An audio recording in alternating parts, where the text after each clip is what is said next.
उसको लेकर के, खासतौर से 2024 का जो चुनाव है, देखिए 2024 का चुनाव जो है वो बहुत ज्यादा महत्वपूर्ण है। और मोदी जी और भारतीय जनता पार्टी जो इतने तरीके से राज्यों के चुनाव में भी जुटी हुई है, किस लिए? इसलिए नहीं कि सिर्फ राज्यों की सरकारें हथियार लेनी है।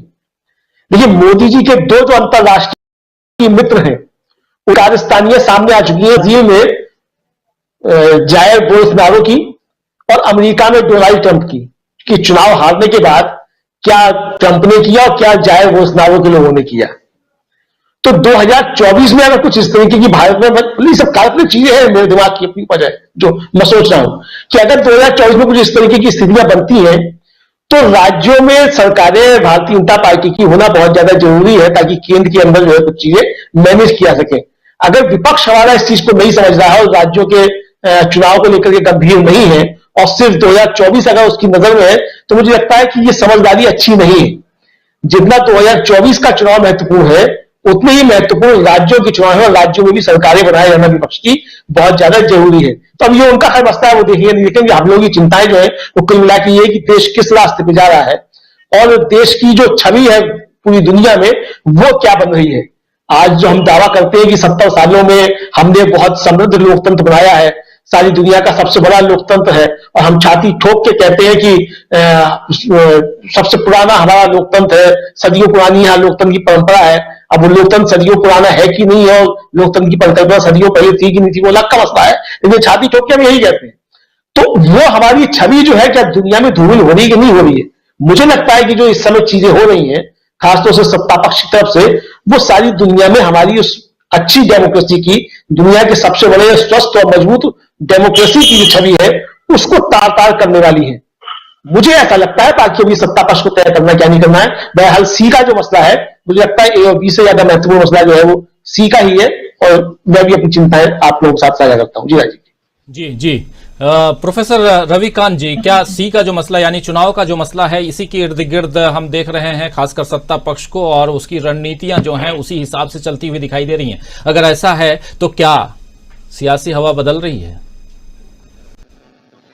देखिए राजीव जी, सियासी हवा तो निश्चित रूप से बदल रही है, और अगर नहीं बदल रही होती तो मोदी जी ने जो प्रहसन किया पार्लियामेंट में, जिस बौखलाहट के अंदाज में, वो नहीं हुआ होता। और दूसरा, राहुल गांधी और पूरे नेहरू परिवार पर अब उन्होंने अटैक कहां किया है कि साहब आप सरनेम क्यों नहीं लगाते?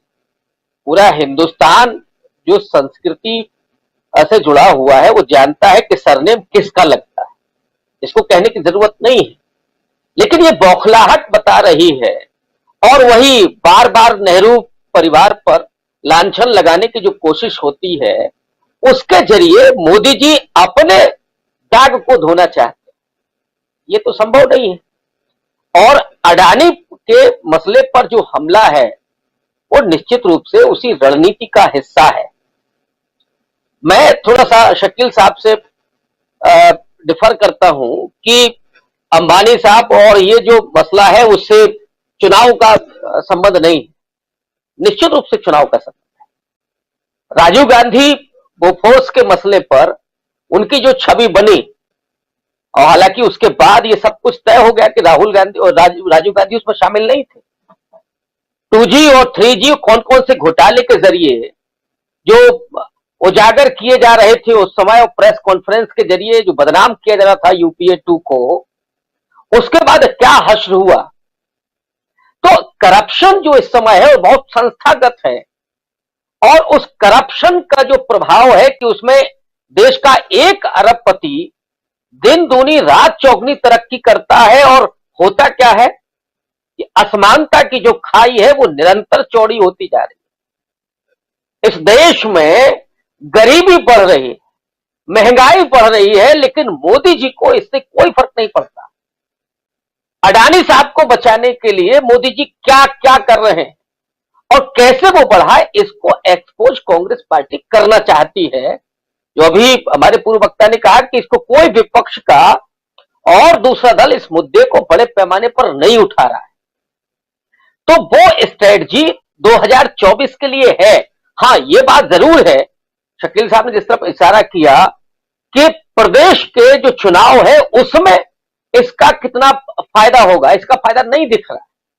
ये बिल्कुल सही बात है। इसको लेकर के कांग्रेस पार्टी को और ज्यादा संजीदा होने की जरूरत है। ये सिर्फ 2024 के लोकसभा चुनाव से काम नहीं चलेगा।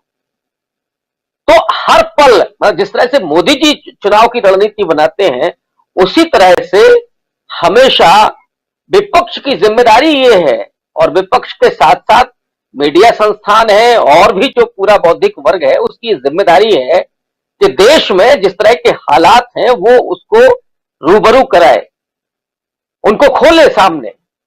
तो ये विपक्ष अगर नहीं कर पा रहा है तो निश्चित रूप से शकील साहब की बात ठीक है कि वो जो कमियां हैं, और ये कहना चाहिए, सत्ता पक्ष के लिए भी और विपक्ष के लिए भी कहना चाहिए। लेकिन जो हवा इस समय है, आप थोड़ा सा मध्य प्रदेश में कुछ दिनों पहले ही जो भीम आर्मी का कार्यक्रम हुआ उसको आप देख लीजिए।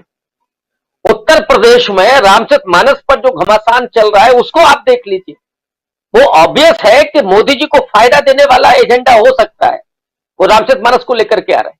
लेकिन मैं देख रहा हूं, बहुत सारे लोगों से बात भी कर रहा हूं, दलित और पिछड़े इस मुद्दे पर एकजुट होकर के वो जो आने वाले समय में जो इश्यू बनने वाला है राम मंदिर के उद्घाटन का, उसकी हवा निकालने के लिए तैयारी कर रहा है कि आप जिस धर्म के मसले पर लोगों को गुमराह करते हैं और महंगाई और बेरोजगारी के सवाल को भुला देते हैं, उसमें रामचरितमानस या जो राम कथा है, जो राम मंदिर का इशू है, वो किन किन जातियों के लिए अपमानजनक भी है, वो ये सवाल उठा रहे हैं। तो ये बाकायदा चुनावी मसला है। अब इसमें किसको कितना फायदा होगा ये अभी अनुमान लगाना कठिन है। लेकिन आप जमीन पर हवा तो देखिए। मैं शायद पहले भी कह चुका हूं कि इतने बौद्ध सम्मेलन आपने 2022 के पहले नहीं देखे होंगे, आंदोलन आपने नहीं देखे होंगे।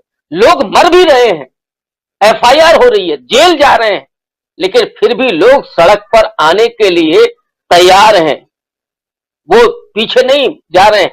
और जो सत्ताधारी लोग हैं, अगर वो ब्राजील का सपना देख रहे हैं, अगर वो नॉर्थ कोरिया का सपना देख रहे हैं या फिजी का सपना देख रहे हैं जहां तानाशाही को लोगों ने स्वीकार कर लिया है, तो वो मुगालते में है। इस देश में इतनी आसानी से ये सब नहीं हो सकता है।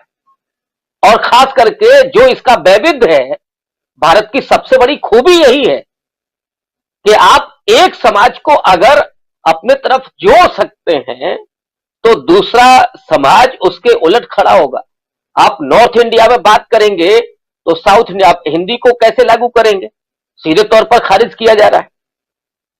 तो ये तमाम जो इश्यूज हैं, उन इश्यूज पर जो सत्ताधारी दल है उसके लिए मुश्किलें होंगी। और मुझे लगता है कि इस समय बहुत बेचैनी है जमीन पर, जो जिन समाजों को पीछे धकेला जा रहा है, चाहे उसमें अल्पसंख्यक हो, दलित हो, पिछड़े हो। अब क्या वजह है कि मोदी जी पसमानदा की बात कर रहे हैं? वो पार्टी जिसकी अपनी आइडियोलॉजी में, जिसके खून में अल्पसंख्यक विरोध है, वो पार्टी पसमानदा की बात कर रही है। वो पार्टी जिसके खून में दलितों और पिछड़ों को गुलाम बनाना है, वो पार्टी कैसे उनको जोड़ने का, वो भ्रम फैला करके जोड़ने की कोशिश कर रही है। तो ये कितने दिन तक चलता है? चाहे वो धर्म की राजनीति हो, चाहे वो जाति की राजनीति हो, वो ज्यादा दिन नहीं चलती। और इसीलिए मुझे लगता है कि ये जो हवा है, सामाजिक हवा तो बदल रही है, और जब सामाजिक हवा बदलती है तो सियासी हवा भी बदलती है। और इसीलिए आप देखिएगा कि मोदी जी उतने ही ज्यादा आक्रामक होते जा रहे हैं। और 24 तक आते आते वो केवल यही दिखाना चाहते हैं, जो अभी शायद टंडन जी ने कहा कि दुनिया मेरे खिलाफ है, विपक्ष सारा मेरे खिलाफ है। अमित शाह ने जो कहा ना कि ये बीजेपी इतनी ताकतवर हो चुकी है कि कोई अकेले लड़ने की हिम्मत नहीं कर रहा है, तो कहा जाएगा सारा विपक्ष एकजुट हो रहा है क्योंकि वो हमें पराजित करना चाहते हैं, हमारे पीछे पड़े हुए। ये सब प्रहसन अभी होंगे, बहुत सारे आप देखेंगे इस तरह के अभिनय, लेकिन हवा तो बदल रही है। और हवा का रुख क्या है ये भी हम लोग भांप रहे हैं, और वो मोदी जी भी भांप रहे हैं। और यही वजह है कि वो अभिनय और वो भाव भंगमाएं और बढ़ रही। जी बिल्कुल। मीनू जैन जी, क्या सचमुच हवा बदल रही है? जमीनी हकीकत क्या है?